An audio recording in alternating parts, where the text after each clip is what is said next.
Hi! So, andito ako ngayon sa may Dry Creek Falls. Ayan siya, guys. Falls lang na kami ngayon. It was a short hike.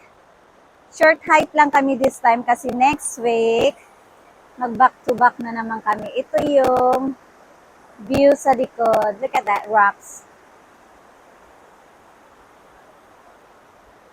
So color. Look at that. The falls came out for these two big rocks in between.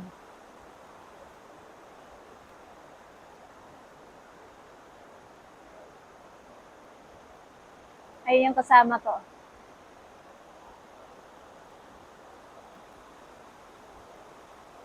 Ganda, di ba? So pretty! Just like me! Di ba? Pretty tayong lahat.